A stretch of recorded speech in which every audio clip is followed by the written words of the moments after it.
बिहार में चुनावी रण अपने चरम पर है और मतदाता अब इस असमंजस में है कि उनकी उम्मीदों पर कौन खरा उतरेगा।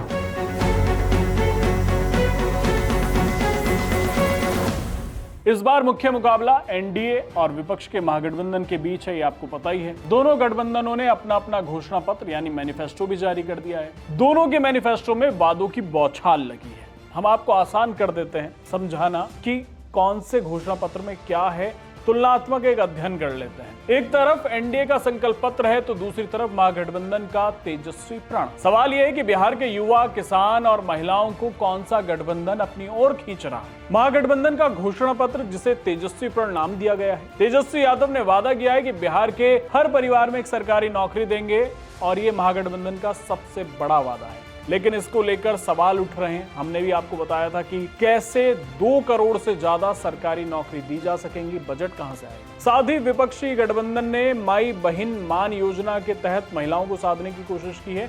2500 रुपए हर महीने की आर्थिक सहायता की बात कही। वहीं संविदा कर्मियों की नौकरी के बारे में बात की है और महागठबंधन जो है वो हिमाचल की तरह ओपीएस को बहाल करने के वादे से बिहार जीतना चाहता है। और ओपीएस की जहां तक हिमाचल की बात है तो आपको बता दें कि हिमाचल में ओपीएस वगैरह तो जो हुआ, लेकिन हिमाचल की जो आर्थिक स्थिति है उस पर भी आप एक बार नजर डाल लीजिएगा। हर परिवार को 200 यूनिट मुफ्त बिजली की घोषणा भी की गई। महागठबंधन ने अपने मैनिफेस्टो में वादों की झड़ी लगा दी है, जिसे पूरा करना असंभव सा लग रहा है।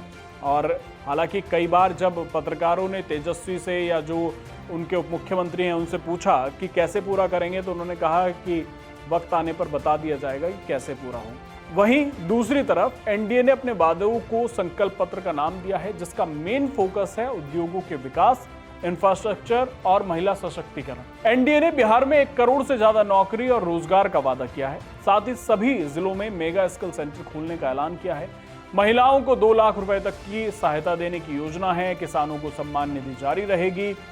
बिहार के विकास की रफ्तार को बढ़ाने के लिए 4 शहरों में मेट्रो सुविधा, 7 और एक्सप्रेसवे का निर्माण और न्यू पटना ग्रीनफील्ड जैसे बड़े इंफ्रास्ट्रक्चर प्रोजेक्ट्स का भी वादा किया है। दोनों घोषणा पत्र में मुख्य अंतर नौकरी और पैसों के वादे में है। महागठबंधन सरकारी नौकरी देने के लिए कानून लाने की बात कर रहा है, जबकि एनडीए का वादा सरकारी नौकरी के साथ साथ रोजगार के अवसरों पर भी फोकस है। लेकिन इन सब वादों के अलावा एक और इंपॉर्टेंट पहलू है बिहार में, जंगल राज। बिहार में जंगल राज की वापसी का डर भी लोगों में बरकरार है। लालू राज में अपराध की घटना को लोग अब भी भूले नहीं हैं। मतलब ये मानिए कि बिहार में जैसे जंगल राज का नाम आता है या आरजेडी का लालू का नाम आता है तो जंगल राज साथ में जुड़ा हुआ है। अब महागठबंधन के सभी वादों पर जंगल राज भारी पड़ेगा। बिहार किस पर भरोसा करेगा, ये तो नतीजों वाले दिन पता चलेगा, या फिर आप हमें कमेंट करके बता सकते हैं कि क्या होने वाला है। और वीडियो आपको पसंद आया हो तो शेयर कीजिए और डिटेल न्यूज़ इंडिया देखने के लिए आपका शुक्रिया।